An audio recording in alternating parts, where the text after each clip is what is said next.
1879 या वर्षी आमचे खापर पंजोबा जे राजस्थानहून इथे पुण्याला आले आणि एका ज्वेलरकडे 2 रुपये महिन्याने नोकरीला लागले. ग्राहकाच्या 1 रुपयाच्या बदली 1 रुपयाचा माल द्या, त्याला 99 पैशाचा माल देऊ नका. 5 लाखामधनं 3 फक्त व्यापारी निवडले गेले. त्यातले 2 मुंबईचे होते आणि त्यातला 3रा मी होतो. सोलापूरला मी मोर्चा काढला.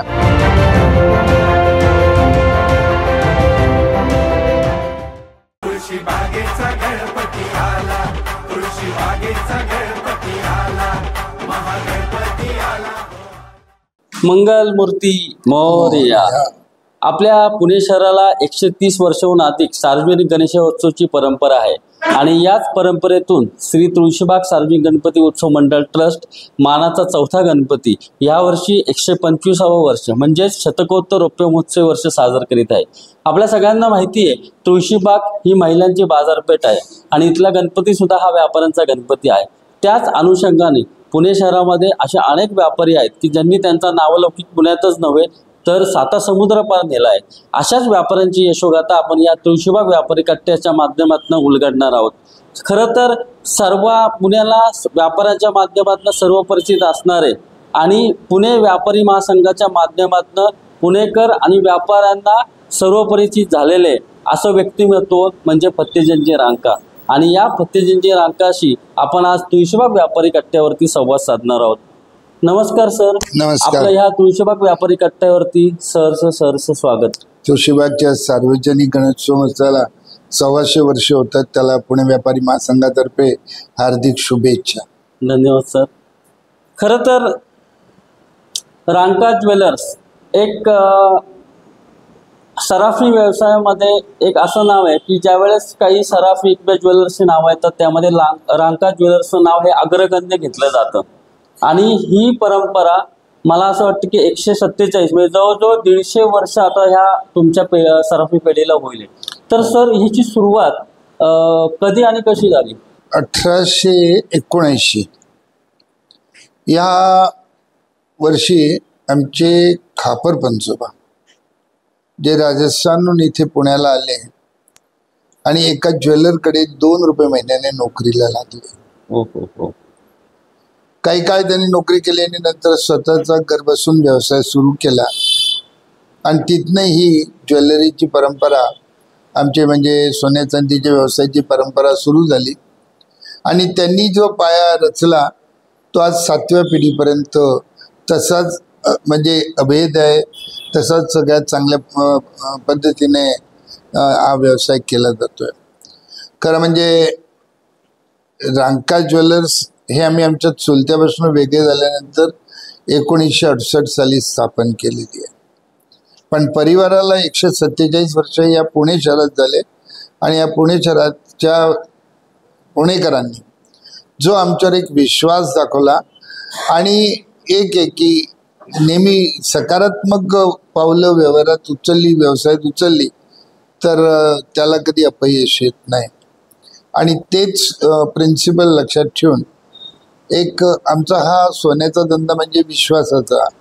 आम्ही ग्राहकांच्याकडे विश्वास आहोत.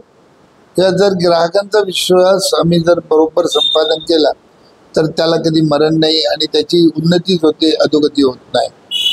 आणि म्हणून आज पुणेकरांच्या आणि महाराष्ट्रातील जनतेचा एक आशीर्वाद म्हणा तर एक 30 स्क्वेअर फूटमध्ये 1968 साली सुरू केलेलं आज जवळजवळ 1.25 लाख स्क्वेअर फूटपेक्षा अधिक आज स्क्वेअर फूटची 14 दालनं आमची आहेत. त्यातली पुणे शहरात 13 आहेत, ठाण्याला 1 आहे. अशी ही वाटचाल ही होत गेली. याला म्हणजे आम्ही काही नाही केलं, आम्हाला पुणेकरांनी आणि खरं म्हणजे गणपती बाप्पांनी दिलेला आशीर्वाद आहे. वा. कारण की आज या गणपतीची सेवा करण्याची, श्रींच्या मूर्तींची सेवा करण्याची आम्हाला फार म्हणजे योगदान मिळा म्हणा की आमच्यावर आशीर्वाद किंवा म्हणजे त्यांची मेहरबानी असो. तर पाहायला गेलो तर आपले महाराष्ट्राचं काय भारताचं दैवत म्हटलं तरी हरकत नाही. गणपती बाप्पा जे दगडूशेठ गणपती जे आहेत त्यांची प्रचिती फार वेगळीच आहे. जोपर्यंत स्थायिक मूर्ती बसत नाही, चलमूर्ती नाही, अचल बसत नाही, तोपर्यंत देवळावर कळस चढत नाही. आणि म्हणून 85 किलो चांदीची मूर्ती दगडूशेठ गणपतीची बनवायचा मान आम्हाला मिळाला. त्यानंतर त्याचे सोन्याचे अनेक दागिने, त्यांचं सोन्याचं सिंहासन करण्याचा मान मिळाला. त्याचप्रमाणे शारदा गणपती आज एक संपूर्ण महाराष्ट्रात प्रसिद्ध असलेलं मंडईचं, म्हणजे तुमचं तुळशीबाग ज्या एरियामध्ये आहे, आज त्या एरियाची सुद्धा 55 किलो 56 किलोची चांदीची मूर्ती ती बनवण्याचा मान मिळाला. आणि त्याचमुळे तिथेही कळस चढलं, नाही तर कळस चढत नव्हतं. अशा प्रकारे प्रगती होत गेली. सर, तुम्ही म्हटला की सोन्याचा व्यवसाय करणं म्हणजे विश्वास फार मोठा संपादन करायला लागतो. तर त्याच्यामध्ये सचोटी प्रामाणिकपणा असतोच, त्यामुळे व्यवसायामध्ये नेहमी वृद्धी करता येतेच असते. परंतु ह्याच्यामध्ये आज इतर पण सोन्याची दुकानं आहेत असताना आपण असं काय वेगळेपण केलं की ज्याच्यामुळं ग्राहक तुमच्याकडे आकर्षित झाले? एक लक्षात ठेवा, आमच्या वडिलांचं एक प्रिन्सिपल तत्व होतं, ग्राहकाच्या 1 रुपयाच्या बदली 1 रुपयाचा माल द्या, त्याला 99 पैशाचा माल देऊ नका. तुम्ही जेव्हा चोख सोन्याचं एक आधीची परंपरा होती की आपल्या महाराष्ट्रात पिवळ्या रंगाला महत्व होतं, म्हणजे 24 कॅरेटला. आणि ते 24 कॅरेटचे दागिने दिले लोकांना. प्रत्येक दागिन्यावर दुकानाचा शिक्का दिला होता. आणि त्यामुळे लोकांचा एक विश्वास संपादन होत गेला. आणि ज्याप्रमाणे जसे वापरत गेले, त्या पिवळ्या रंगाला कधी धक्का बसला नाही. आणि ते चोख सोनं म्हणून एक रांकांचं सोनं हे चोख आहे, त्यामुळे रांकांची प्रचिती होत गेली. आणि याच्यात एक महत्त्वाचं म्हणजे, आता मग अशी तुम्ही प्रश्न केला, पुण्यात अनेक दुकानं आहेत. त्या दुकानातल्या इथल्या पुण्यातल्या व्यापाऱ्यांनी जे काही ग्राहकांकडनं जुनं सोनं आमच्या दुकानातलं घेतलं असेल, त्यांनी स्वतः सर्टिफाय करून पाहिलं आणि प्युरिटी तीच निघाली.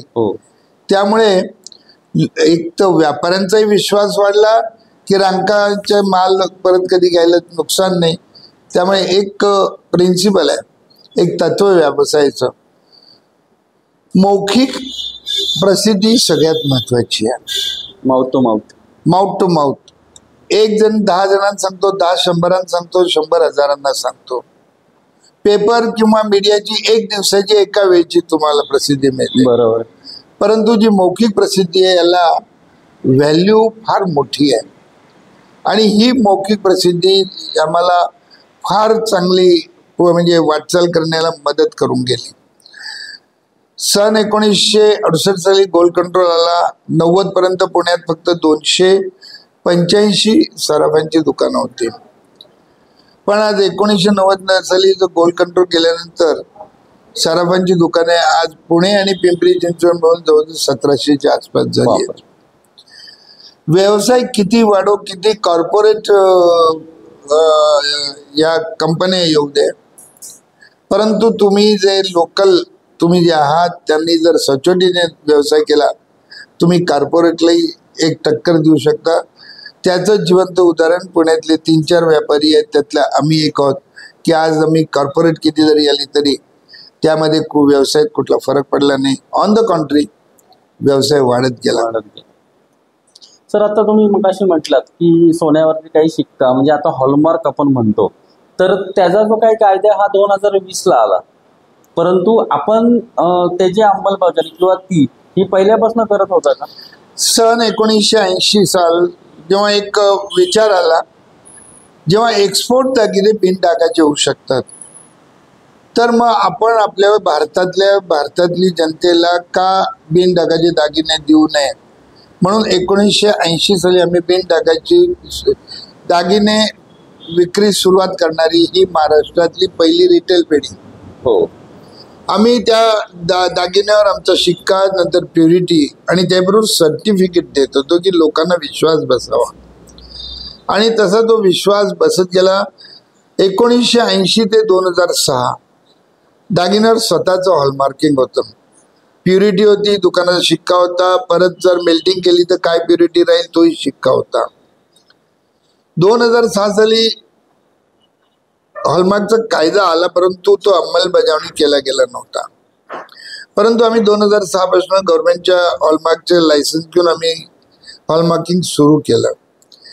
जेव्हा 1980 साली बिनटाकाचे दागिने सुरू केले तेव्हा अनेक व्यापाऱ्यांनी ते क्रिटिसाइज केलं आम्हाला क्रिटिसाइज केलं की नाही की बिनटाकाचे दागिने बनत नाही, परंतु आज अशी परिस्थिती आहे सगळेच बिनटाकाच्या दागिन्याकडे आलेले आहेत. आज हॉलमार्किंगच्या याच्यामध्ये सुद्धा तुम्हाला तर दागी चालत नाही, दागी असेल तर हॉलमार्क होत नाही. 2021 साली हॉलमार्कचा कायदा कंपल्सरी मॅन्डेटरी करण्यात आला, सक्तीचा करण्यात आला. त्यावेळेला फक्त त्यांनी 4 प्युरिटी दिल्या होत्या, पण आम्ही तिथे रिप्रेझेंटेशन केलं आणि जवळजवळ 6 प्युरिटींना आम्ही मान्यता मिळाली. त्या कमिटीवर जी हॉलमार्कची कमिटी जी आहे BISची, ती ॲडवायझरी कमिटी आहे, त्याच्यावर मी एक आपला पुणे शहराचा सरपंचतर्फे तिथे रिप्रेझेंटेटिव्ह आहे. तर हा कायदा अंमलात आणला, परंतु मी भारत सरकारचं खरोखरच अभिनंदन करेल, आभार मानेन की यामुळे एक तर झालं की सगळ्यांची प्युरिटी एकसारखी झाली. त्यामुळे आता फसवण्याचे प्रकार जे आधी काही लोक करत होती नवीन या बिझनेसमध्ये, 1990 नंतर जी काही लोक आली जे नोकरी करत होते आणि नोकरीवरनं सराफांची दुकाने केली आणि ज्यांना फास्ट मनी कमवायची, जी म्हणजे जलद मनी कमवायची, पैसे कमवायची जी एक होती, अशाने काहींनी या धंद्यामध्ये फसवणीचे प्रकार केले. त्याला 100% तर नाही म्हणणार, परंतु 95% तरी आळा बसलेला आहे. त्यामुळे हा व्यवसाय आज जो आम्ही आहे, किती दुकाने येऊ, फक्त एकच प्रिन्सिपल, तुम्ही सचोटीने खरेपणाने कोणाचेही न फसवता किंवा योग्य माफक दरामध्ये जर दागिने विकले तर तुम्हाला किती लोक येऊ, कॉम्पिटिशनमध्ये काही फरक पडत नाही. आणि एक तत्व तर व्यापाऱ्यांनी नक्कीच लक्षात ठेवा, दुसऱ्याची कधी निंदा करू नये, स्वतःचा माल विकावा.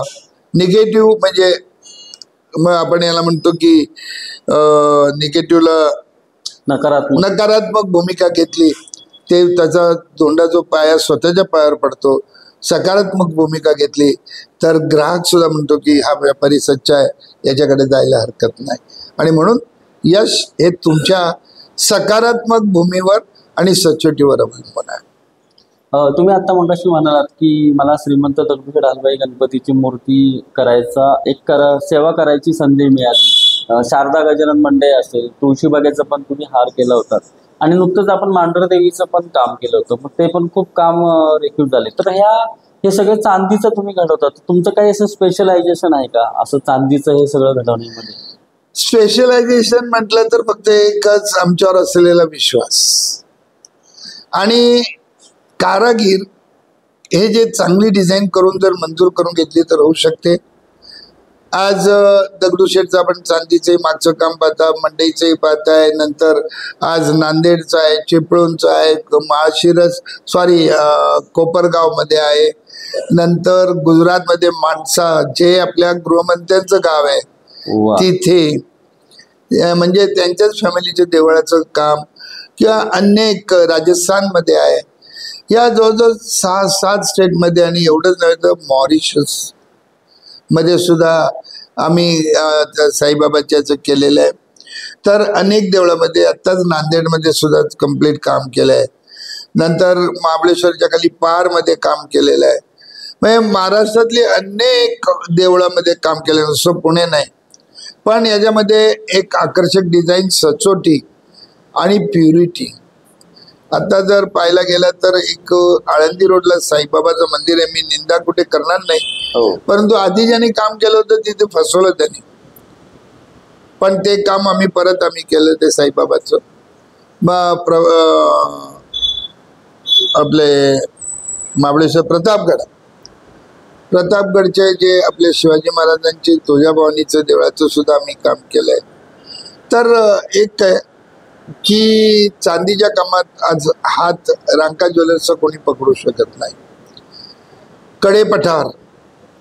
कडेपठारचं जे वरचं जे संपूर्ण देऊळ आहे अख्खं चांदीमध्ये, आणि आश्चर्याची गोष्ट आहे त्यावेळेला चॅरिटी कमिशनरनी त्यांच्यावर ॲडमिनिस्ट्रेटर नेमला होता, परंतु तिथे जे डोली म्हणतात ज्याला आपण, खुर्चीवर बसून ज्यांना चढता येत नाही त्यांना घेऊन जाणारे जे पालखी घेऊन जाणारे ते आहेत, त्यांनी लोकांकडनं चांदी गोळा केली आणि ते काम करून घेतलं. ट्रस्ट किंवा ट्रस्टींचा याच्यात कुठलाही संबंध नाही. चॅरिटी कमिशनरने मला परवानगी दिली आणि त्याप्रमाणे कडेपठारचं केलं. जेजुरीमधले अनेक कामं म्हणजे आजूबाजू केलीत आणि त्या देवळाचीही सुद्धा माझ्याकडे ऑर्डर आली आहे, परंतु अजूनही त्यांच्या ॲडमिनिस्ट्रेटरच्या ह्याच्यामुळे ती थांबलं आहे काम. पण त्यांची ऑर्डरसुद्धा म्हणजे वर्क ऑर्डरसुद्धा आलेली आहे. तर अनेक प्रकारच्या याच्यामध्ये या व्यतिरिक्त सगळ्यात महत्त्वाचं, जी आता आपल्या पालखी जाते वारकरी ज्ञानेश्वर माऊलींची, त्यांचा रथ आणि पालखी सुद्धा आम्ही बनवला आहे. इतकंच नव्हे तर जवळजवळ 20 तरी आपल्या या पुणे आणि सातारा जिल्ह्यातले जे ग्राम देवता आहेत तिथल्या त्यांच्या पालख्या चांदीच्या मी बनवल्या आहेत. आणि सगळ्यात महत्त्वाचं, माझा ज्या गावाशी संबंध नाही, कधी मी तिथे गावही पाहिलं नव्हतं, कशी काय देवाज्ञा झाली मला माहीत नाही, पण तिथे काळभैरवाचं अख्खं मार्बलचं देऊळ मी स्वतः बांधलेलं आहे 2017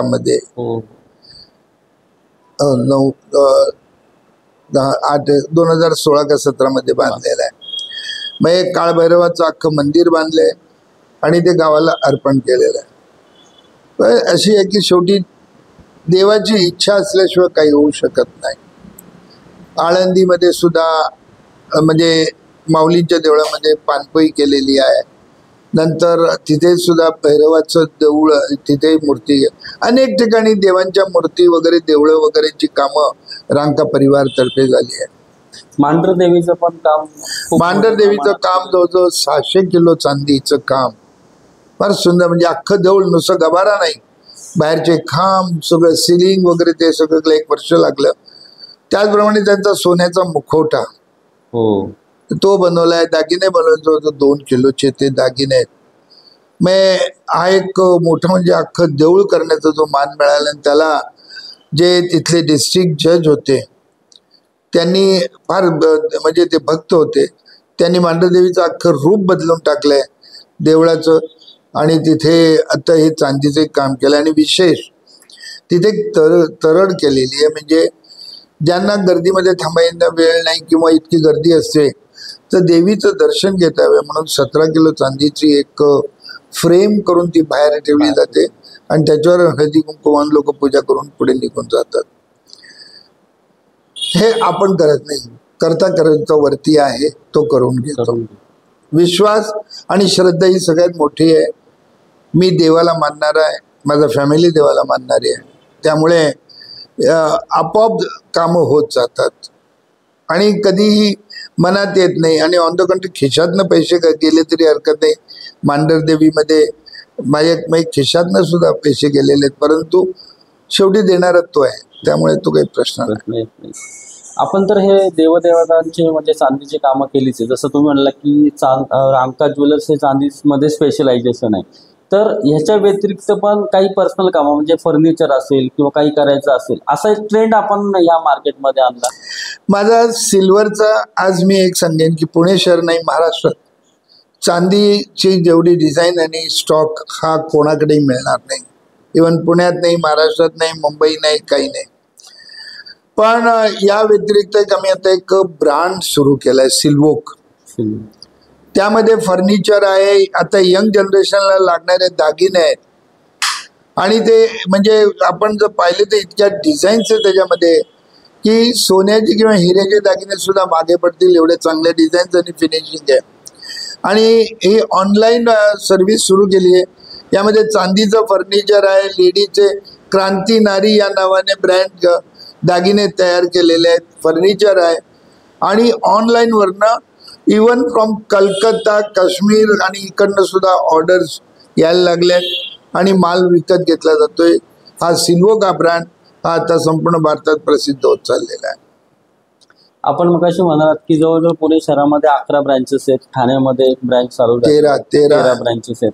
तर हे जेव्हा तुम्ही ब्रँच नवीन सुरू करता तर त्याचे काही निकष किंवा असा मापदंड असतो का की अरे इथं आता उपनगरं वाढतायत पूर्ण पुण्याची, मग त्याच्यामध्ये तुम्ही असा क्रायटेरिया काय लावतो की अरे इथं आपण ब्रँच चालू केली पाहिजे? एक तर त्या विभागाचा स्टडी केला जातो, जिथे 4000 पेक्षाही जास्त फॅमिली राहत असतील असं एक एरिया, आणि तो पुणे शहराला प्रवेशद्वाराशी जवळ असला पाहिजे.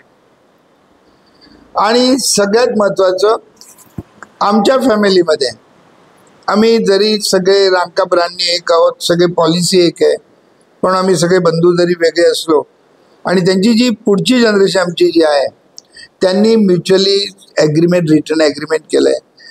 7 किलोमीटरच्या परिसरमध्ये आपापसात ब्रँचेस सुरू करायच्या नाही. वा. त्यामुळे कॉम्पिटिशन आपापसात नको, वादविवाद नको. आधी जे काही आम्ही रविवार पेठ, लक्ष्मी रोड आणि कर्वे रोड हे जे 3 शोरूम केले, यामध्ये त्यावेळेला हा विषय नव्हता. पण आता कुठलंही करायचं असेल तर आमची जी यंग जनरेशनची पुढची पिढी आहे, 6वी पिढी आणि 7वी पिढी, 6वी आणि 7वी, यांची जी 15 दिवसात बैठक होते, त्यामध्ये सँक्शन मंजूर घ्यावं लागतं की मी या बाजूला दुकान करू का. त्यांनी नकार दिला, होणार नाही, आणि झालं तसं. एक दुकानचं प्रपोजल आलं होतं, रिजेक्ट झालं, नाही केले. म्हणून आमच्या फॅमिलीमध्ये एक जो रिस्पेक्ट एकमेकांचा आहे, किंवा कॉम्पिटिशन करायची नाही, आणि ब्रँड पॉलिसी एक ठेवायची. आणि त्यामुळे आम्ही निवडताना, आज बघा पुणे शहराचे जेवढे प्रवेश आहेत त्या प्रवेशद्वाराची सगळ्या आमच्या ब्रांचेस आहेत, आणि आमची ब्रांच जिथे गेली आहे तिथे ॲटोमॅटिकली विदिन शॉर्ट पिरियड सगळे आले. त्यामुळे मार्केट तयार झालं. आधी लक्ष्मी रोडला शगुनच्या पुढे कोणी यायला तयार नव्हतं, डेड एरिया मी म्हणतो. त्याच मुद्द्यावर येणार होतो, कारण सेगड रोडला पण आपलं पहिलं झालं, सातर रोडला आपलं पहिलं झालं, लक्ष्मी रोडला शगुन डेड रोड होता, डेअरिंग केलं, पण यायला लागले. आणि त्यानंतर आता असं झालंय की इकडचा भाग कमी झाला आणि माझ्या पुढचं, शगुनच्या पुढचं सगळं डेव्हलप झालं. जसं लक्ष्मी रोड आधी कापडांसाठी होतं, परंतु आता परिस्थिती भाग कुमटे रोड अख्खा कापडाचा झालाय, झगझगीत झालाय आणि प्रकाशमय झालाय. त्यामुळे लक्ष्मी रोडची कापडाची दुकानं थोडी डल वाटायला लागली. आता सुधारणा लक्ष्मी रोडवर आवश्यकता आहे. जर परिस्थितीप्रमाणे जर तुम्ही बदलत नाही गेला, प्रेझेंटेशन नाही बदलत गेला, तर मात्र ग्राहक आता फिरताय, त्याला जिथं पसंत पडेल तो तिथं जातो. सेवा ही सगळ्यात महत्वाची आहे.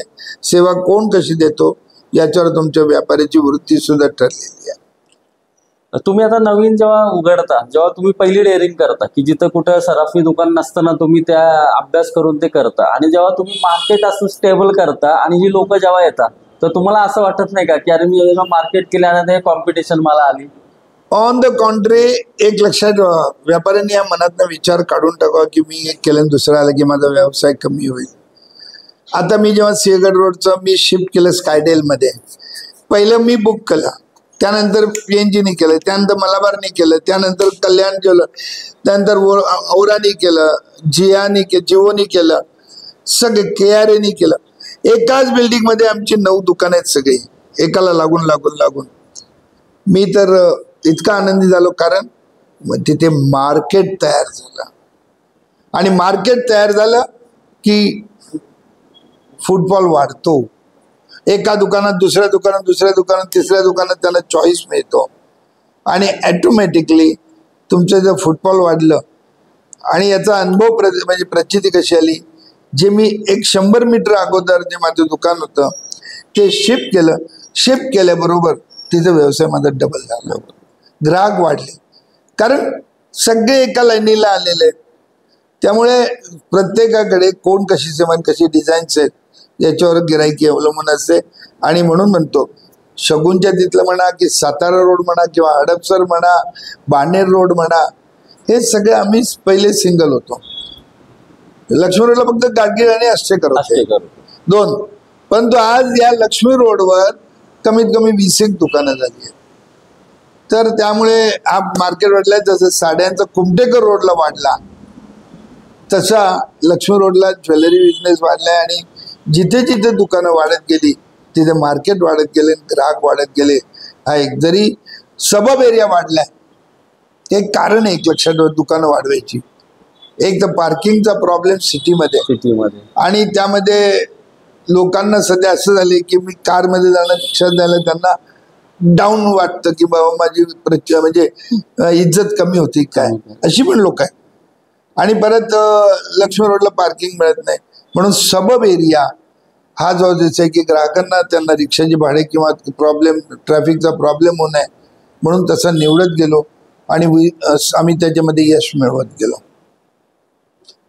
व्यवसायामध्ये तर तुम्ही प्रगती करत गेलात, परंतु पुणेकरांना एक नवीन रांका पाहायला मिळाली. म्हणजे ऑलरेडी पासून रांका ओळखत होते, फत्तेजींना सगळेजण रांका ज्वेलर्समुळे ओळखत होते. परंतु 2013 साली महानगरपालिकेने जकात रद्द करून LBTचा कायदा आणला आणि त्या LBTच्या कायद्याचा विरोध करण्यासाठी सर्व व्यापारी आपल्या नेतृत्वाखाली एकत्र आले आणि इथनं खरं व्यापाऱ्यांसाठी झगडणारा अभ्यासू नेता ही एक पुणेकरांना नवीन ओळख निर्माण झाली. तर हे कसं झालं?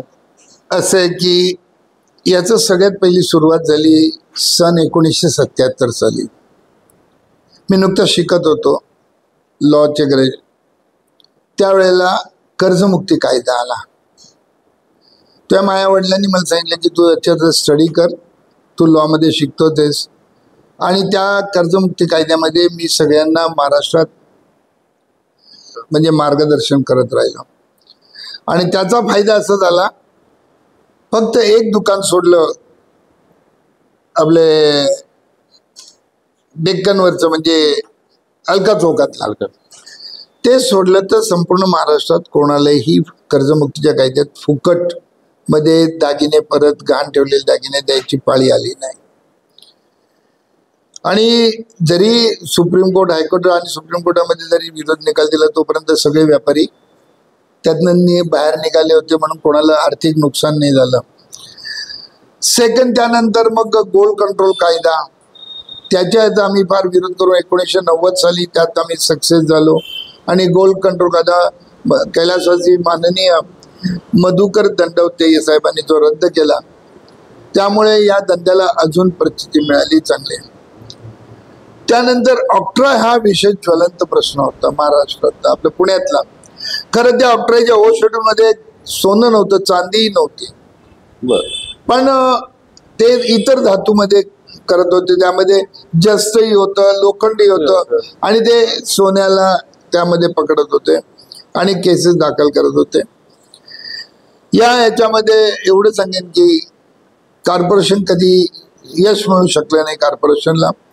मी स्वतः त्या केसेस जवळजवळ 600 केसेस मी स्वतः लढलो आणि सगळ्यामध्ये कोट्यावधी रुपयाचा फायदा करून दिला आणि सगळ्यांना निर्दोष मुक्त करून दिला.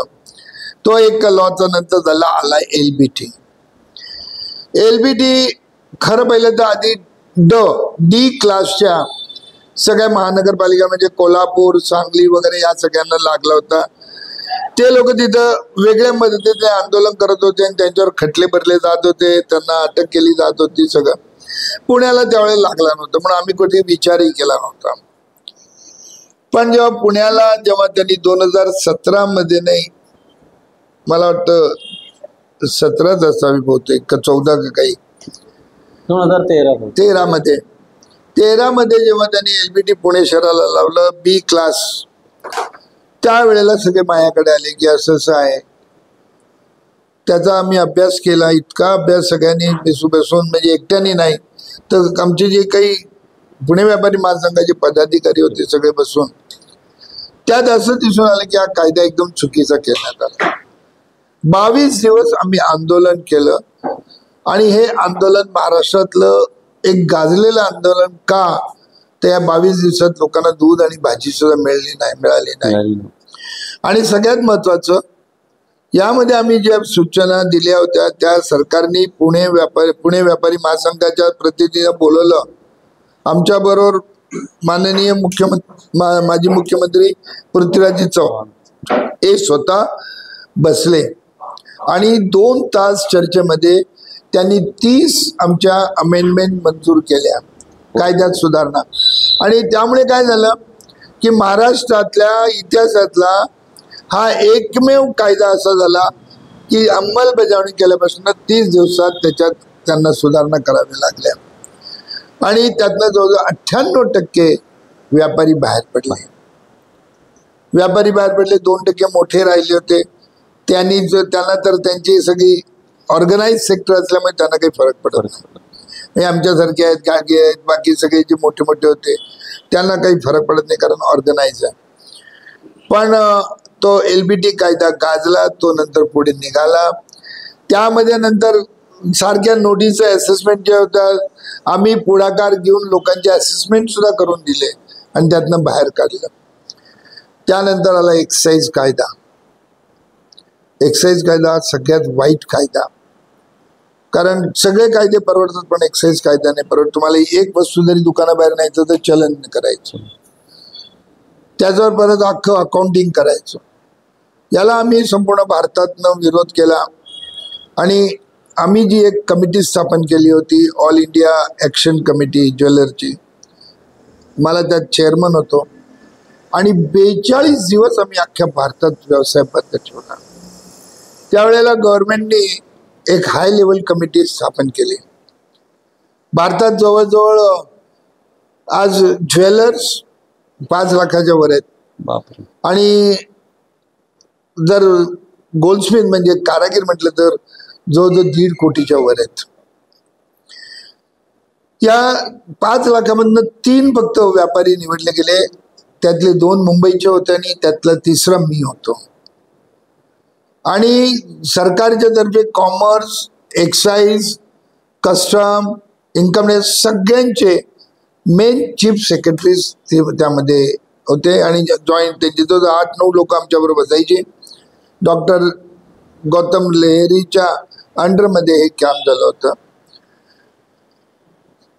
9 दिवस सकाळी 9 ते रात्री 9 नॉर्थ ब्लॉकमध्ये मिटिंगा, सकाळी रात्री म्हणजे 12-12 तासाच्या मिटिंगा. परंतु या 9 दिवसामध्ये सरकारला कळून चुकलं की आपण केलेला कायदा चुकीचा आहे. त्यांनी कंप्लीट आम्ही दिलेल्या प्रमाणे त्यांनी तो बदलून टाकला आणि आमची एक्साईजमधनं सुटका झाली आणि त्यामुळे तो एक झाला. पण याचं मला एक म्हणजे मी कुठला हे घेत नाही, काय म्हणतात त्याला, श्रेय घेत नाही. कारण एक तर मी जे करत होतो ते माझ्या व्यावसायिक बंधूंसाठी करत होतो. आपल्याला ते देवाने ज्ञान दिलंय किंवा आपण जे शिकलोय त्याचा समाजाला उपयोग व्हावा, आपल्या व्यावसायिकांना उपयोग व्हावा, यासाठी मी करत होतो. यामध्ये मी एक नक्की सांगेन की माझा या वकिली व्यवसायाचा मी 36 वर्ष प्रॅक्टिस केली आहे. अजूनही माझं कोर्टात चेंबर आहे, मी सनद दिलेली नाही. परत मी आता प्रॅक्टिस बंद केली, परंतु काही लोक अजून मला पकडून नेतात, त्यातले 1-2 याच्यात जातोय. परंतु याचा फायदा मी सांगतो तुम्हाला, या वकिली शिकल्याचा फायदा हा माझ्या तर फर्मला तर एक माझं इंडिव्हिज्युअल समजेल, परंतु पुण्यातल्या सगळ्या व्यापाऱ्यांना याचा फायदा झालाय. कारण की स्टडी केल्यानंतर कुठलीही काही आलं तर समोरच्याचं बोलताना तो विचार, कुठलाही अधिकारी असो, विचार करून बोलतो आणि त्यामुळे आम्हाला कुठेही अडचण आली नाही.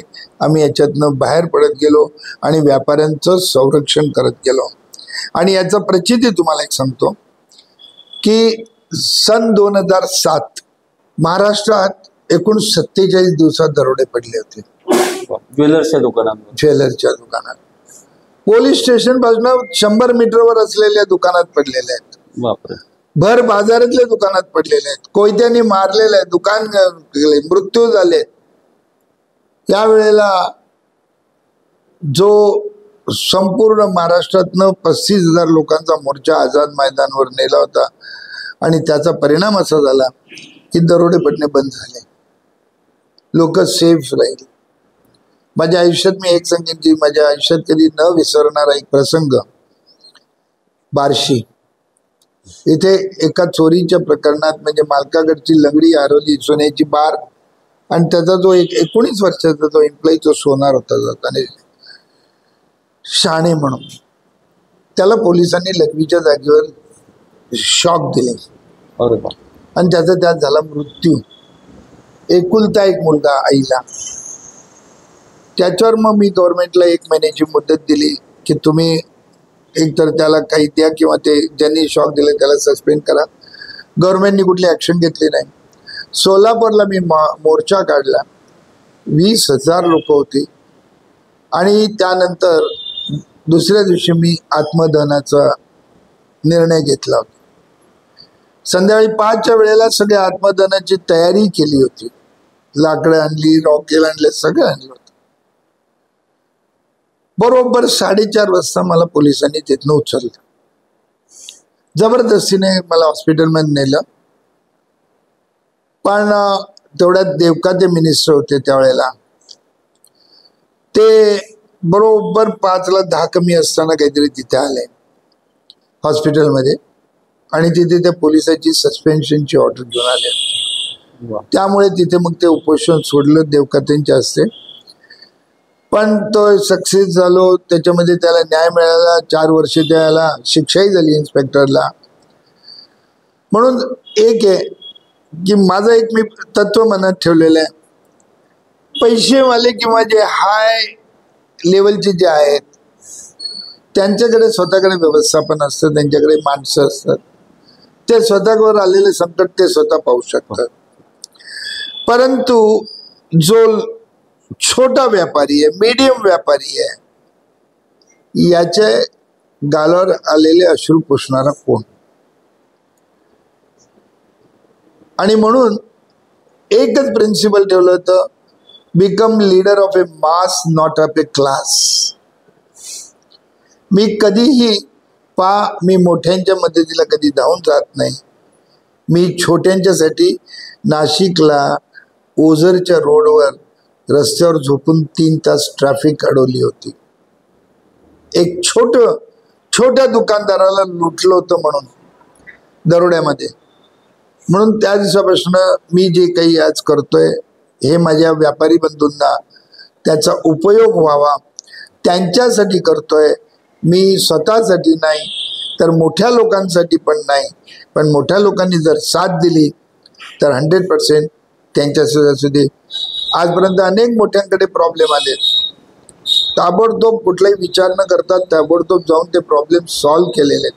आजही पुण्यातले नामांकित व्यापारी मला सल्ला विचारतात त्यांच्या ह्याच्यात आलेल्या प्रॉब्लेमचा, आणि आत्तापर्यंत त्यांना जे मार्गदर्शन केलंय त्यातनं त्यांची सुटका पडलेली आहे. त्यामुळे एक लक्षात ठेवा की मग तो सोने चांदीवाला असो, कापडवाला असो, किराणावाला असो, किंवा मध्यंतरी आप्पाबळवंत चौकातली दुकानं पाडण्याचा जे काही रस्तारुंदीच्या वेळेचा आला होता तो काही विषय असो, किंवा पथारीचा विषय होतो, त्यामध्ये प्रत्येक वेळी त्यांना कधीही चुकीचं मार्गदर्शन केलं नाही, त्यांना योग्य ते मार्गदर्शन केलं. त्यामुळे एक जी आदरायित एक भावना लोकांच्या मनात निर्माण झाली आहे की फतेहचंद रांका आपल्यासाठी केव्हाही आहे, आणि ते विश्वासाने आणि डोळे झाकून येतात आणि जातात माझ्या ऑफिसमधनं हसत जातात. या सगळ्या अशा व्यापाऱ्यांसाठी लढाऊ वृत्तीमुळेच मला असं वाटतं की पुणे व्यापारी महासंघाचं अध्यक्षपद आपल्याला आलं. कारण 2013 साली ज्यावेळेस आपण LBDच्या विरुद्ध लढा दिला, त्यानंतर व्यापारी पुण्यातले एकत्र व्यापारी आले, त्याचं तुम्ही संघटन केलं चांगल्या पद्धतीने आणि त्याचं नेतृत्व आलं. आणि दुर्दैवानं 2020 साली कोविडची महामारी पूर्ण जगामध्ये आली आणि त्यावेळेस परत सगळेजण की एप्रिल मे मध्ये पूर्णपणे सगळे बाजारपेठ बंद होत्यात आणि जूनमध्ये थोडंसं प्रमाण कमी झाल्यानंतर गर्दी करायची नाही आणि मग दुकानं कशी उघडायची, मग P1 P2 टाईप करायचं का, या सगळ्या ह्याच्यामध्ये तुमच्याकडं सगळे व्यापारी एक आशेने बघत होते. आणि मग हे सगळं आपण कशा पद्धतीने हँडल केलं किंवा प्रशासनासंदर्भातल्या मिटिंगा कशा केल्या आणि आपल्या सगळ्या ह्या बाजारपेठा पूर्ववत कशा चालू केल्या? एक तर मी सांगेन की मी खरोखरच म्हणजे भाग्यवान का, तर मला साथ काही ज्या लोकांची या पुणे व्यापारी महासंघात मिळाली. मग उपाध्यक्ष सूर्यकांत पाठक आहेत, सेक्रेटरी महेंद्र पितळे आहे, जॉईंट सेक्रेटरी मिलिंद शालकर आहे, हजारे आहे, अरविंद कोठारी उपाध्यक्ष आहे, मॅनिक खजिनदार किंवा अनेक लोक, हेमंत शाह होते वगैरे, नंतर शेटे होते. हे सगळी जी काही आत्तापर्यंत आम्हाला साथ मिळत गेली. द यंग जनरेशन म्हटलं तरी चालेल, मिडल क्लास मिडल एजचे म्हटले, ह्या लोकांनी जे वेळोवेळी जे साथ दिले आणि प्रत्येक वेळी जेव्हा मीटिंगमध्ये जायचं तर आम्ही सगळे, मी महेंद्र पितळ्या नंतर पदाधिकारी वगैरे सगळे जायचो. तर त्यामध्ये कोविडच्या काळामध्ये व्यापारी हतबल झाले होते आणि सगळ्यात महत्त्वाचं म्हणजे ते फोन करत नव्हते, त्यांच्या घरातनं त्यांच्या पत्नी फोन करत होत्या. घरात 10 माणसं आहेत, कमवणार आमचं एक दुकान बंद आहे, आज लोकांना आमच्याकडे पैसे नाही, कसं जेवायला घालायचं. खरं खरं म्हणजे डोळ्यातनं अश्रू येण्यासारखे काही काहींचे स्टेटमेंट होते आणि मी पाहिलेही होते. आणि त्यामुळे गव्हर्नमेंटचे निर्णय आहेत ते चुकीचे होत आहेत आणि ते मुंबईवरनं जी स्टाफ फोर्स गेली होती ती कमिटी काहीतरी चुकीचे निर्णय घेते. सकाळी 7 ते 2 दुकान चालू ठेवा. अरे 7 वाजता काही कोणी खरेदी करायला येणार? फक्त धान्य, आवश्यक वस्तू, मेडिकल किंवा धान्य, कापड खरेदी नाही, सोनं किंवा कोणी येणार नाही. आमची मागणी होती की तुम्ही 11 ते आम्हाला 5 द्या, की बाबा ऍटलिस्ट तुम्ही जेवढे वेळ सकाळचा तुम्ही 7 तास देता मग संध्याकाळपर्यंत 7 तास द्या. ते गव्हर्नमेंटला पटलं, पण तिथे ते मेडिकल कमिटी त्याला विरोध करायची, त्यामुळे तो नेहमी वादविवाद होता. परंतु आमचे ठाम असे, त्यामुळे आम्हाला सक्सेस होत गेला. आणि रोजची अपडेट, आता काही दुकानात उघडत नाही, लोकांच्या मिटिंगा घेऊ शकत नाही किंवा काही आंदोलन करायचं तर कसं करायचं, काही जर घ्यायचं असेल तर शेवटी रोज रात्री मी ऑडिओ तयार करायचो. आमचे या ऑडिओमधले मास्टर आहेत एक महेंद्र पितळे, त्यांच्याकडे पाठवायचो. त्याची उत्सुकता माझ्यासारख्या सगळ्यांना असायची की 8 वाजता जसं नरेंद्र मोदी यायचे मन की बात, तसे आता रांकाजी येतात आणि काय सांगतायत. तर ते परत म्हणायचे यात हे चूक आहे, मग ती परत सुधारणा करत. मग 2-2दा ते केल्याशिवाय महेंद्र पितळेंचं ओके मिळाल्याशिवाय जात समाधान झाल्याशिवाय पुढे नाही तर ते क्रिटिसाइज करायला मागे पुढे पाहणार नाही. तर त्यामुळे ऑडिओ रोज जायचं आणि लोक वाट पाहिजे. मग तुम्हाला आश्चर्य वाटेल की या ऑडिओ म्हणजे कुठपर्यंत पोहोचला याची एक लेवल सांगतो. आमचे मित्र जे प्रवीण ओसवाल म्हणून आहेत, त्यांची जी एक मेड सर्वंट आहे काम करणारी घरात, ती म्हणत होती रांका साहेबांची ऑडिओ ऐकायला माहिती, तुम्ही ऐकले का? तुम्ही ऐका म्हणे. तो म्हटले की कोण रांका? म्हणे ते पुणे व्यापारी. त्याला तो आता मनात न असतोय, परंतु एक की मोलकरणींपर्यंत, मेड सर्व्हर पर्यंत ऑडिओ, आणि अख्ख्या महाराष्ट्रात नाही अख्ख्या भारतात, जरी दुसऱ्या स्टेटमध्ये मराठी कळत नव्हतं तरी तिकडे जात होतं आणि ते समजून घेत होते दुसऱ्यांकडनं. या ऑडिओनी तर धमाल करून टाकली. लोक कधी वेळ भेटतात ना, अरे आता तुम्ही ऑडिओ बंद का केला? तर आम्ही सगळी वाट पाहतो. अरे पण कारण तर पाहिजे ना काहीतरी. विदाऊट कारण कुठलं ऑडिओ तुम्हाला देत बसतो. पण तू ते ऑडिओ गाजले रोज एक संध्याकाळी यायचं. पण यांचं एक रिस्ट्रिक्शन होतं महेंद्र पितळेचं, 9 मिनिटाच्या वर 10 मिनिटाच्या वर जायचं नाही. अरे म्हटलं सगळी माहिती जाईल नाही, लोक ऐकत नाही. पण तू लोकांनी ऐकले. आम्ही त्यावेळी महेंद्र पितळेंचं थोडंफार ऐकलं नाही, पण लोकांनी ऐकलं. तर तो एक ऑडिओ एक फार चांगल्या पद्धतीने व्यापाऱ्यांना मदत झाली. आणि त्यामध्ये मदत इतकी चांगली झाली की व्यापारी त्यामध्ये सगळे तयार होते. म्हणून आम्ही जेव्हा आंदोलन साखळी चेनचं केलं, यशस्वी झालं. अख्खे अलका टॉकीज ते संपूर्ण कॅम्प पर्यंत घंटानाद पण केला होता आपण. घंटानाद केला. आमच्यावर खटले भरले, आम्ही कुठे चिंता केली नाही.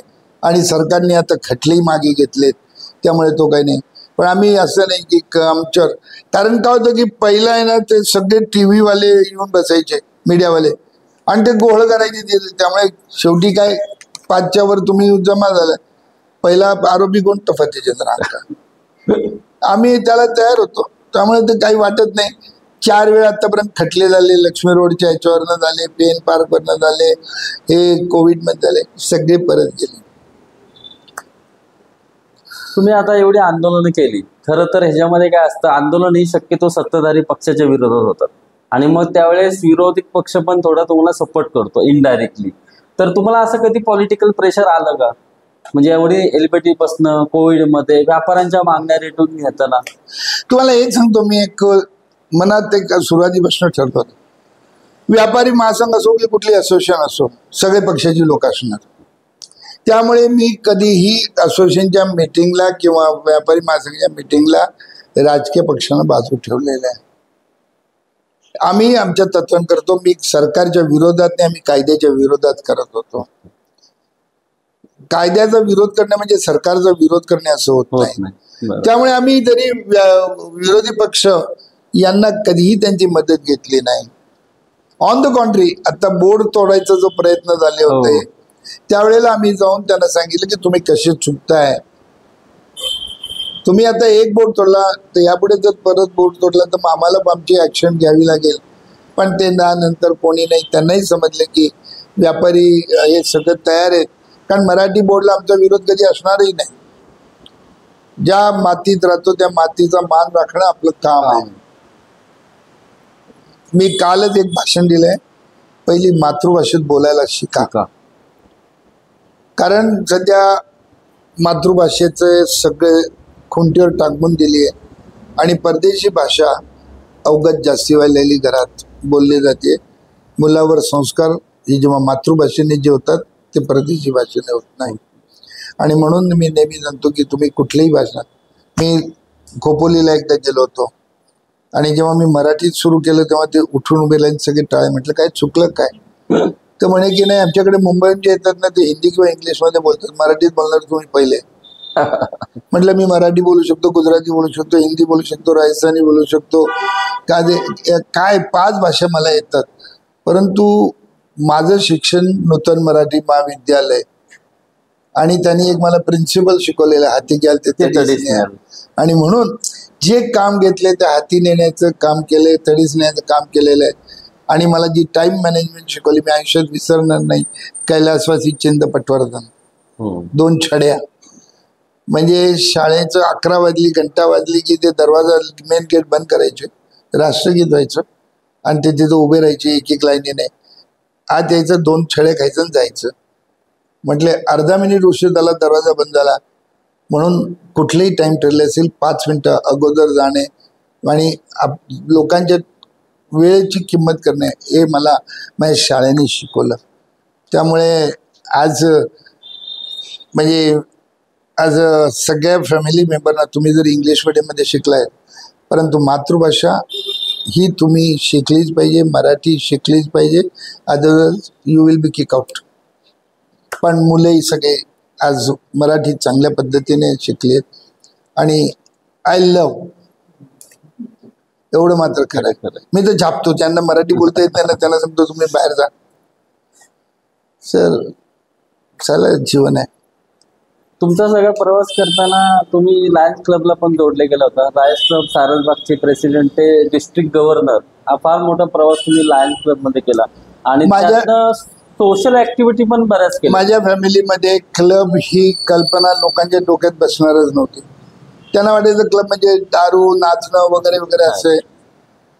तरी मी चोरून 1975 साली कोणाला न सांगता लिओ क्लबचा मेंबर झालो. लिओ म्हणजे यंग जनरेशन. 2 वर्ष होतं. नंतर 1977 साली लायन्स क्लब सुरू झाला. तेव्हापासून थोडं काय लागलं की ही समाज सेवा करणारी एक संस्था आहे. घरच्या लोकांचा विश्वास बसला. त्यामुळे 1981 साली तरी मी अख्ख्या मुंबई सोडून अख्ख्या महाराष्ट्रातला मी यंग प्रेसिडेंट होतो. 1981 2009 साली मी उपप्रांतपाल झालो आणि नाही 2008 साली आणि 2009 साली मी प्रांतपाल झालो. त्यावेळी नगर, नाशिक आणि पुणे रेव्हेन्यू डिस्ट्रिक्ट आमच्या अंडरमध्ये होते. 2010 साली मी मल्टिपल चेअरपर्सन म्हणजे बहुप्रांतीय म्हणजे 5 स्टेट माझ्या अंडरमध्ये होते. छत्तीसगड, राजस्थान, मध्य प्रदेश, गुजरात आणि महाराष्ट्र.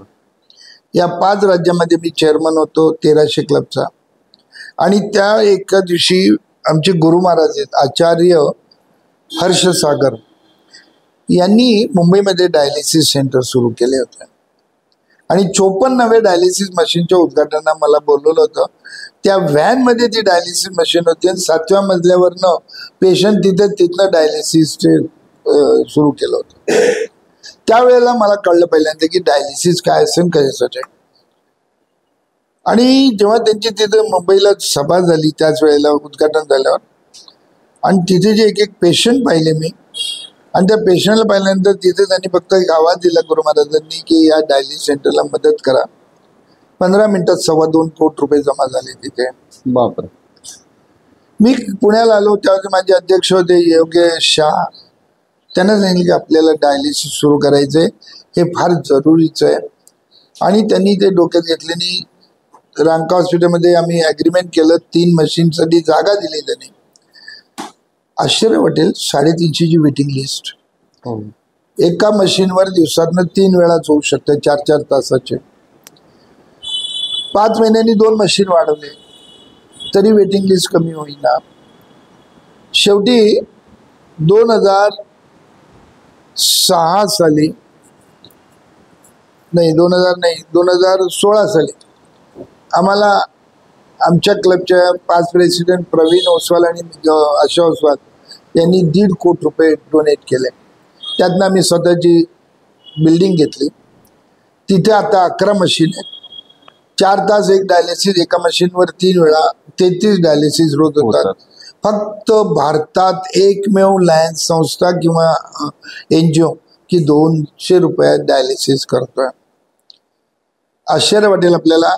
आमचं ट्रान्सपरन्सी काम पाहून, पारदर्शकता पाहून टाटा स्टीलने आज आम्हाला जवळजवळ 40 लाख रुपयाची आज मदत केली आहे. बेड्स त्यांनी कॉम्प्युटराइज बेड्स दिले त्यांनी. नंतर एका बवरी फॅमिलीने, दिलेर फॅमिलीने आतापर्यंत 60 लाख रुपये दिले. एकाने 31 लाख रुपये दिले, एकाने 49 लाख रुपये आतापर्यंत दिले. आज माझ्याकडे मी 1 लाखाने सुरू केली होती, परंतु कार्य पाहिल्यानंतर, पारदर्शक पाहिल्यानंतर आज माझ्याकडे 3 कोटी फिक्स डिपॉझिट आहे, स्वतःची बिल्डिंग आहे. आणि आज लोकांचा इतका विश्वास बसलाय की आत्ताच मध्यंतरी गेल्या 9 फेब्रुवारीला मी तळेगाव MIDC रोडच्या त्या आंबी गाव आहे तिथे 16,000 स्क्वेअर फूटचं वृद्धाश्रम बांधलंय. आणि त्याचं उद्घाटन माधुरी मिसाळ नंतर श्रीरंग बारणे यांच्या हस्ते झालेलं आहे. आज तिथे जवळजवळ 150 मुलं शेजारी शाळेत आहेत. तिथे राहणाऱ्या सगळ्या वृद्धांना त्या मुलांचा इतका आधार आहे. आणि संपूर्ण आयस्पेस संपूर्ण केलेला आहे. 7 कोटी रुपयाचा हा प्रोजेक्ट, जिथं माझ्याकडे 1 लाख रुपये सुद्धा नव्हता, आज लोकांनी जागा 2 कोटी रुपयाची वेगळी दिली. आणि एका पारशी फॅमिलीने 4.5 कोटी रुपये दिले, त्यातनं वृद्धाश्रम बांधले. आता आम्ही त्याच पारशी फॅमिलीच्या आर्थिक मदतीने पुणे शहरामध्ये अंध मुलींचं वसतिगृह बांधायचा प्रोजेक्ट घेतोय. ज्या नोकरीसाठी आल्यात किंवा परीक्षासाठी येत आहेत त्यांच्यासाठी तो जी व्यक्ती आहे त्यांचा स्वतःचा बंगला आहे, त्याच्या 2च मुली आहेत, ते 77 वर्षाचे आहेत. दोन्ही मुलींना फक्त 10% दिसतं. तो बंगला आम्हाला देत आहेत. त्या बंगल्यावर 3 मजली बांधून तिथं वसतिगृह करायचं आहे. तर हा प्रोजेक्ट या 1 वर्षभरामध्ये आम्ही करणार आहोत. मतिमंद मुलांसाठी आम्ही फार काम केलंय. त्यांना हॉस्टेल बांधून दिलंय. 2 ठिकाणी त्यांची प्लेग्राऊंड केलंय, एक कर्वे रोडला बोंडे कॉलनीमध्ये आणि एक सुपाला. त्यांच्यासाठी सोलर सिस्टीम बसवली. त्यांना आम्ही मिती योजना करून दिली 5-5 हजार रुपयाची 250 लोकांच्या, की ज्या दिवशी असेल त्यांना मिष्टांना त्या दिवशी मिळतं. नंतर आता TG गोसावी स्कूल अख्खं 2 मजली बिल्डिंग बांधली आहे. त्यामध्ये कॉम्प्युटर रूम विथ फर्निचर, 30 कॉम्प्युटरांवरती सायन्स लॅब विथ फर्निचर वगैरे दिले. 10,000 लिटर पाण्याची टाकी बांधली आहे. अनेक गावामध्ये शाळांचे रूम्स बांधून दिलेले आहेत. फलटणमध्ये 8 रूम शाळेचे बांधून दिलेले आहेत. अनेक प्रकारचे जवळजवळ 23 प्रोजेक्ट आमचे परमनंट प्रोजेक्ट आहेत. आणि या लायन्स क्लबच्या माध्यमातून आम्ही करतोय. खरोखरच एक लोकांची जी कल्पना असेल की लायन्स क्लब काहीतरी हे नाही, सेवा करण्याला फार चांगला, नेतृत्व शिकण्यासाठी फार चांगलं, तुम्हाला लोकांशी कसं वागावं, पर्सनॅलिटी डेव्हलपमेंटसाठी हे चांगलं आहे. त्याचा सकारात्मक उपयोग कसा करायचा हे तुमच्या हातात आहे. तुम्ही जर नुसते त्याची नकारात्मक किंवा निंदा करत बसला तर तुम्ही स्वतः आयुष्यात कधी काही करू शकत नाही. आणि मी आज 140 लोकांचा क्लब आहे माझा. आज जो एक आदर मिळवला किंवा जे आज समाजात एक प्रतिष्ठा मिळवली या लायन्स क्लबच्यामुळे मिळालेली आहे. त्यामुळे मला बाकीमध्ये मी तर आता जवळजवळ रिटायर सारखंच आहे, परंतु समाजात काहीतरी चांगलं करावं एवढी एक इच्छा करून आम्ही हे काम करतोय. अनेक कामं करायची इच्छा आहे, पण त्याच्यावर अनेक कायद्यातल्या त्रुटीमुळे त्रास होतो. आणि त्यामुळे करायची काही काही वेळेला इच्छा मरून जाते. पण जेवढं आहे आपल्यामध्ये दम आहे तोपर्यंत करत राहू, एवढीच इच्छा. खरं तर तुमची पुण्यातील गणेश उत्सवाची पण नाळ कायम आहे, कारण आपण पुण्यातील गणेश उत्सवाची पण नाळ कायम आहे, कारण आपण दगडूशेठ पासून सगळ्या मंडळांचं पण गणपती केलं. परंतु सर एक विशेष म्हणजे काय की पुण्याच्या या वैभवशाली विसर्जन मिरवणुकीमध्ये जे आमचे पोलीस बांधव अहोरात्र काम करतात, त्यांची जेवणाची आणि सगळी व्यवस्था आपण आपल्या लक्ष्मीरोडच्या दुकानामध्ये करतात, त्याविषयी काय सांगा? 16 वर्ष झाली आहे मला. पोलीस मित्र, होमगार्ड आणि रांगोळी काढणारे यांच्यासाठी जी 2 ते 2,500 लोकांची तिथे जेवणाची व्यवस्था केली जाते. जे काही लांब आहेत त्यांचे गरम गरम अन्नाचे पॅकेट्स तयार करून घेऊन जातात. मध्ये दरवेळी मेनू वेगवेगळा असतो. एक मिठाई असते, एक भाजी असते, पोळी असते आणि मसाले भात असतो.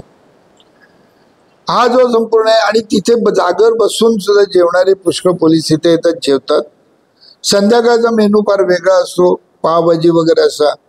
त्यामुळे इतक्या मोठ्या प्रमाणात पोलीस इथे जेवायला येतात, कारण सकाळचं आम्ही संध्याकाळी देत नाही.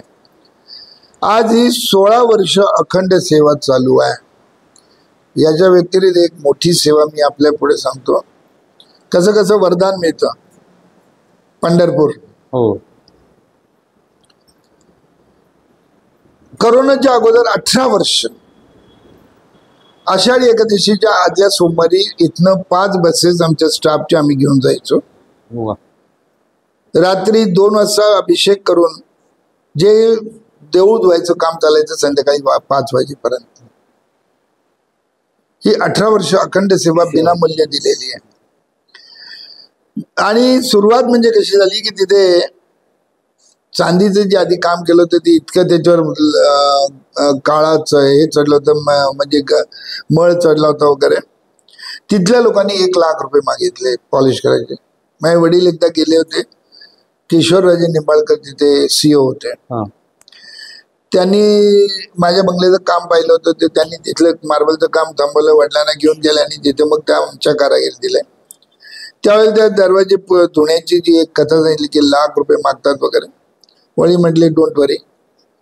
आम्ही 5 बसेस 250 लोक घेऊन गेलो आणि अख्खं देऊळ साफ करून दिलं. तिथनं मात्र जी सेवा सुरू झाली ती करोनापर्यंत. करोनानंतर आम्ही गेलो नव्हतो. पण 18 वर्ष ती सेवा केली. तशी गणपतीची सेवा मी तर मध्यंतरी 15 वर्षापूर्वी 2 देवळं माझ्याकडे मागितली होती.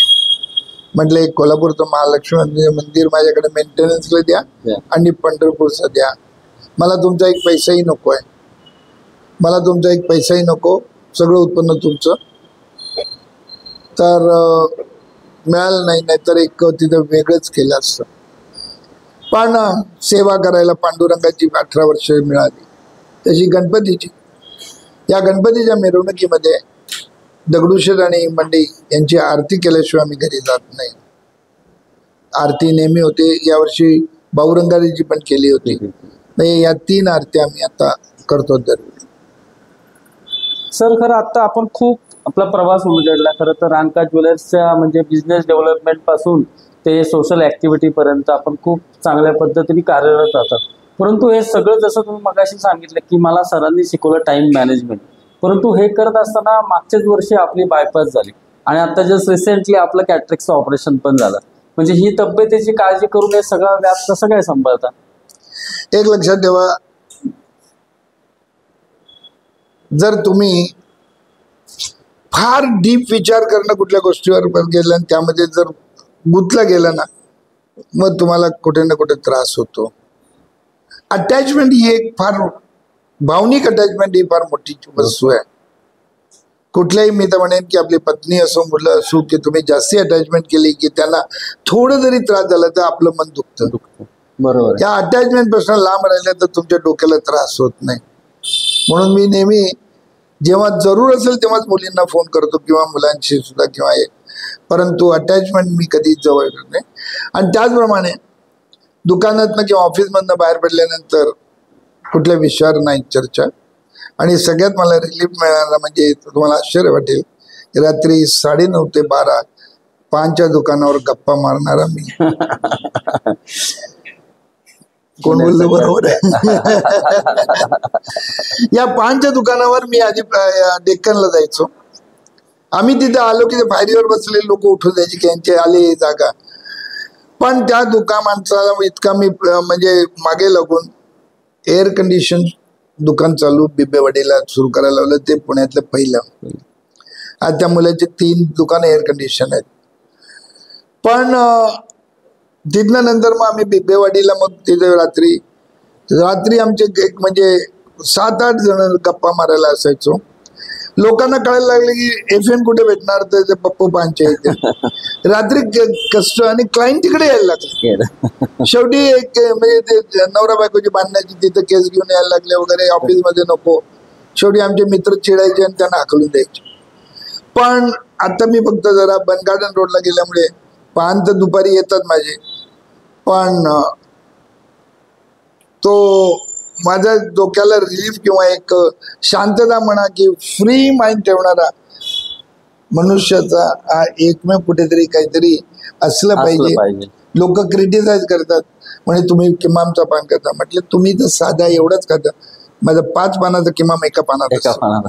तर मला त्याने माझं जेव्हा पहिले 20 वर्षापूर्वी एंजिओप्लास्टी झाली तेव्हा मला सांगितलं तुमच्या घराने सांगितलं पान नाही द्यायचं. म्हटलं वेड्या, मला डायबिटीज झालेलं आहे वयाच्या 30व्या वर्षी. आता 25 वर्ष झाली आहेत आणि आता एक लक्षात नाही 18 वर्ष झाली आहेत. मला एकच स्ट्रेन बसलाय, तो किमामचा पान खातो म्हणून. जर नसता खाल्ले तर आतापर्यंत 4 स्ट्रेन बसले. आणि त्याला आता रिसेंट उदाहरण दिलं. माझी बायपास झाली 1 वर्ष झाला. गॉड ग्रेस, मला काही त्रास झाला नाही. आणि आता कॅटरॅक्टचं ऑपरेशन झालं. म्हणजे मनुष्य कसा आशियातली 3री, इंडियातली 2री आणि महाराष्ट्रातली पहिली लेन्स म्हणजे स्पायरल टेक्नॉलॉजी AI बेस ती मला बसवलेली आहे. म्हणजे आता पण त्याच्याने माझे जवळचे आणि लांबचे दोन्ही गेले चष्मे. पण एक लक्षात ठेवा, आज कुठली सवय जी लागलेली असेल 74 साली लागली, जेवढी माझ्या लग्नाला वर्ष झाली ना तेवढी पान खायची झाली. 74 साली लग्न झालं. फर्ग्युसनचा विद्यार्थी, कधी लेक्चर अटेंड केले नाही. दिवार हॉटेल होतं, तिथे चहा पीत बसायचं नंतर घरी जायचं. पण फर्स्ट क्लास मध्ये पास झालो. पण हे जे पानची सवय ती लागली आणि मी ऑफिसमध्ये रविवार पेठत होतो. माझा मित्र यायचा, साप जगा देखणं को जाने का. तर क्लायंटला मस्त म्हणता मी करते असं जागा पाहून येतो, तुम्ही बसा थोडा वेळ. तर क्लायंटला नंतर कळली की जागा पहिला काय जातं पान सब आपली जगह इधर लेके आ गए. मजा आहे जीवनात. करत राहा, लोकांचं भलं करत राहा. मी कधी पैशाचा नाही, मी कित्येक गरीब क्लायंटला फ्री काम केलेलं आहे. कधी पैशाकडे पाहिले नाही. रेल्वेचा वकील होतो, 100 केसेस चालवले असते पण मी आजपर्यंत त्यांना बिलही पाठवलं. पण शिकलो पुष्कळ. सर खरंच खूप छान गप्पा होत आहेत. आणि आता आपण बघतो की जरा सोशल मीडियाचं खूप युग आलेले. म्हणजे तुम्ही तर त्याचे साक्षीदार आहात की जो तुमचा 70-90 फुटापासून पर 1.25 लाख स्क्वेअर फुटापर्यंत ह्याच्यामध्ये जी प्रगती केली. तर हे सोशल मीडियामध्ये मला असं विचारायचं की आपण या तरुणांना काय मार्गदर्शन कराल? माझं तरुणांना एकच मार्गदर्शन आहे. मी जेव्हा कॉलेजमध्ये कधी कधी स्पीच द्यायला किंवा लेक्चर द्यायला जातो, आयुष्यात 10 × 6 = 60 बनू नका. आज तुम्ही माझ्यासमोर किती शिकलाय? तुम्ही बीकॉम. मला उत्तर द्या, 10 × 6 = 60 याला आयुष्यात काय महत्व आहे? महत्व नाही. मॅथमॅटिक्स मध्ये तोच होतो. 10 × 6 म्हणजे 60च होतात. बरोबर आहे. तुम्ही बीकॉम शिकलाय. हो बरोबर आहे. बीकॉम मध्ये तुम्हाला असं काही हे आलेलं आहे. 10 वाजता नोकरीला जायचं, 6ला घरी संध्याकाळी जायचं, 60ला रिटायर व्हायचं. हो हो, हे लॉजिक नाही तर कोणी उत्तर देऊ शकलं नाही. तर तुम्हाला ते बनायचंय का जे पतंग जे आकाशाला जाऊन भेटणारे प्रयत्न करते, ते पतंग उडणार ते आकाशात भेटणारं बनायचंय का ते कट झाल्यानंतर डस्टबिन मध्ये जातं ते बनायचंय किंवा 60 बनायचंय? माझ्या तरुणांना एकच आहे, आयुष्यात अनेक प्रसंग येतात. स्वतःचं आयुष्याचं भविष्य स्वतःच्या हाताने लिहा. आपल्या आयुष्याचे मस्तकावरची रेषा किंवा भविष्याची रेषा दुसऱ्याच्या हातात देऊ नका. सोच बदलो, जिंदगी बदल जाए. नकारात्मक राहू नका, सकारात्मक जा. हारला तर घाबरू नका, नाराज होऊ नका. आयुष्यात अनेक चढ उतार येतील, त्याला तोंड द्यायला शिका, तरच तुम्ही चांगले शूरसैनिक व्हाल. सैनिकांना सुद्धा किती डोंगरावर चढावं लागतं, जावं लागतं, हिमालयात राहावं लागतं. म्हणून तरुणांना एकच म्हणणं आहे की आयुष्य देवाने दिलंय. मला आता मीच तुम्हाला एक प्रश्न विचारतो. आता बीकॉम वाले आहेत, मी तर आर्ट्सवाला आहे, सायन्स मध्ये आर्ट्समध्ये आलेलो. आयुष्य किती वर्ष जगाल तुम्ही? नॉर्मली काय आता 70 किती बोला? 80 वर्ष. 80 म्हणजे तुमचं आयुष्य मोठं आहे. मला सगळी पोरं तर 60 आणि 70च्या मध्ये उत्तर देतात. आम्ही मधले आहेत ना. आता मला एक सांगा, 80 मध्ये तुम्हाला शिकून ग्रॅज्युएट होऊन व्यवसाय देईपर्यंत आयुष्याची किती वर्ष गेली? 25 वर्ष. 25 वर्ष. बात करा 80 मधले किती आले? 55 राहील. 55. शेवटचे 5 वर्ष तर रिटायर्ड. 10 वर्ष 5 वर्ष 55 मधनं 5 काढा. 50. रोज किती तास झोपता? 6-7 तास झोपतो. 7 तास म्हणजे जवळ 1/3 दिवस. हो, 1/3. म्हणजे 50 मधले 50 किती? 55 50 मधले 1/3 काढा, किती राहिले? 17 काढले. 34 राहील. 34 राहिले. आयुष्यातले जेवण, बाहेर फिरणं वगैरे 5-7 वर्ष बाहेर करा. 34 मधनं 5 वर्ष करा, जास्ती नका करू. 28-29. मग 80 वर्षात तुम्ही 28 वर्ष काम करणार आहात. याचं प्लॅनिंग करायला शिका. याला म्हणजे डेक्कन किंग कसं जुळतं ते सांगतो. हे आपल्या आयुष्यातले 25 वर्ष शिकल्यानंतर आपण सेटल होईपर्यंत वयाचे 30 वर्ष येतोच. 30 ते 45 हे तुमचं वय हे उकळतं रक्त आहे. त्यामुळे तुम्हाला जास्ती झोम असतो, त्यामुळे कमी झोपा, जास्ती काम करा. 45 ते तुम्ही स्थिर होऊन जाता. स्थिर झाला तर ते रिटायरच्या लाईफपर्यंत तुम्ही स्थिर मध्ये जाता. त्यामुळे तुम्हाला काही शेवटची 5 वर्ष तुम्ही पकडली. म्हणजे लोक 10 वर्ष म्हणजे 60 नंतर रिटायरला. आम्ही डेक्कन क्वीनने प्रवास किती वेळा केलाय? बऱ्याच वेळा केला. कालच डेक्कन क्वीनचा वाढदिवस झाला 95. नाही, तुम्ही किती प्रवास? मी बऱ्याच वेळा केलाय. मला एक सांगा, पुणे ते कर्जत हळूहळू जाते, फास्ट नसते कुठे. आयुष्याची 30 वर्ष. कल्याणपर्यंत स्पीडने जाते 30 ते 45 वर्ष. 45-50 पकडा. तिथनं नंतर स्थिर याच्याने जाते, स्लो डाऊन होते दादर पर्यंत. तो तुमचा स्थिर पिरियड. आणि दादर पासून खडखडत जाते तुमचं retired life. I Deccan queen सांग, एक लक्षात ठेवा, निसर्गाने हे सगळं केलेलं आहे. आयुष्य जर घराभर बाग असेल ती हिरवीगार ठेवा, पिवळी पानं काढून बाजूला टाका. वा, क्या बात आहे. तर हे हिरवगार राहील आयुष्य. म्हणून कधी टेन्शन घेऊन आलेलं टेन्शन बाजूला फेका. एकच तयार ठेवा, मी योद्धा आहे, मी लढणार आणि जिंकणार, ऑपरेशन सिंदूर करणार. तर सक्सेस आहात. पण तुम्ही जर नुसती एकमेकाचे पाय ओढायला लागला, समाजात तुमचे पाय ओढणारे पुष्कळ आहे. फतेहचंद रांकाचे पत्रिकेत लिहिलेलं आहे की तुम्हाला शत्रू पुष्कळ असणार आहेत, मागे शत्रू पुष्कळ आहेत, भुंकणारे पुष्कळ आहेत, परंतु मी मागे वळून पाहत नाही. ते भुंकत राहतात, मी पुढे चालत राहतो. मी हत्तीचं काम करतो, ते कुत्र्याची कामं करतात. म्हणून मला कधीही टेन्शन नाही, मी टेन्शन फ्री आहे. त्यामुळे जरी बायपास झालं, हे झालं, वयाच्या 72व्या वर्षी बायपास केलाय. ऑपरेशन डोळ्याचं कॅटर एक म्हणतो की या वयात होत नाही. म्हटलं कोणी सांगितलं? मी केलं की. अत्यंत आक्रमकपणे, म्हणजे फतेहचंद रांका सरांचं एक असं नेतृत्व आहे की ते आक्रमकपणे सगळ्या गोष्टी सांगतात, पण त्यामागं अभ्यास असतो. आणि आपण सगळं बघितलं की ते ह्या गोष्टी सगळ्या सांगतात, त्याचा अभ्यास केला, त्यामुळे त्यांना प्रशासन पण घाबरतं. त्यांच्याशी ह्या सगळ्या गोष्टी करताना 10 वेळा विचार करतं. कारण रांका मिटिंगला येणार म्हटल्यानंतर आपण ते सगळं अभ्यासपूर्ण आपल्याला मांडणार आहेत. आणि असंच अभ्यासपूर्ण नेतृत्व आज आपण त्यांच्याशी मनमोकळ्याने गप्पा मारल्यात.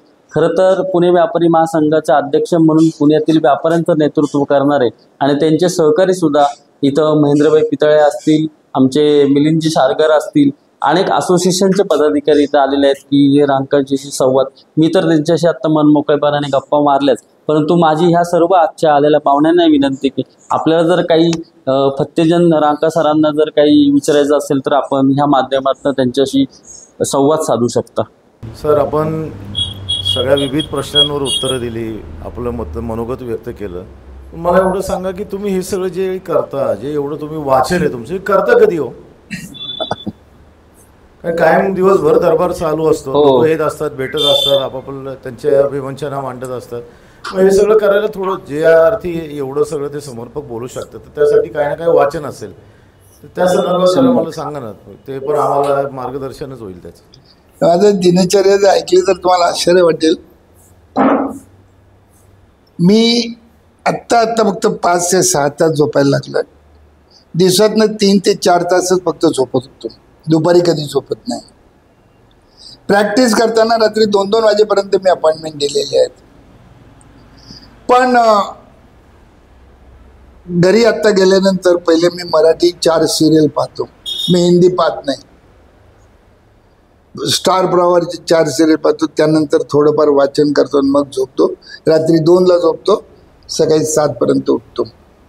आत्ता 5 तास गेलाय, आधी 3 ते 3.5 तास होतं. रात्री थोडं किंवा ऑफिसमध्ये बसल्या कधी केलं किंवा वेळ मिळाला की कोणी नाही आहे तर मग त्या माझ्या लायब्ररीच्या कॉन्फरन्स रूममध्ये जाऊन वाचत बसतो. बोला. अधिकाऱ्यांना ज्यावेळी तुम्ही भेटता किंवा अगदी पुढतिडकीने मांडतात, म्हणजे काही प्रसंग असे आहेत की यांच्या शेजारी बसल्यावर मला असं वाटायचं की बहुतेक इथं आपल्याला पोलीस अटक करतील, असे एवढ्या याच्या कमिशनरवर पण अटक अग्रेसिव्ह होतात ते कसं काय? तुम्ही त्यावेळी काय विचार करता की नाही, का सरळ भेटता? मी जर सच्चा आहे तर कशाबद्दल मी त्यांचा विचार करू? जर ते आज इथे लोकांच्या याच्यात कुठली प्रॅक्टिकल याच्यावरनं निर्णय घेत नसतील तर त्यांना कायदा दाखवणं हे आपलं कर्तव्य, ते मी पार पाडतो. आणि तुम्ही जो उदाहरण सांगताय किंवा जे तुम्ही मला पाहिलंय ते मला एक सांगा. या कोविडच्या काळामध्ये सगळी दुकानं बंद होती. आज आमच्याकडे माझ्या रांका फॅमिलीमध्ये 1550 जणांचा स्टाफ आहे. गाडगिळाकडे जवळजवळ 2-2.5 हजाराचा स्टाफ आहे. चंदूकाकामध्ये त्यांचा स्टाफ आहे. दुकानं बंद असतानाही त्यांचे मेडिकल इन्शुरन्स केले आणि पगार घरी पोचवला. आणि कारण नसताना दुकानं बंद लावायला लागली होती.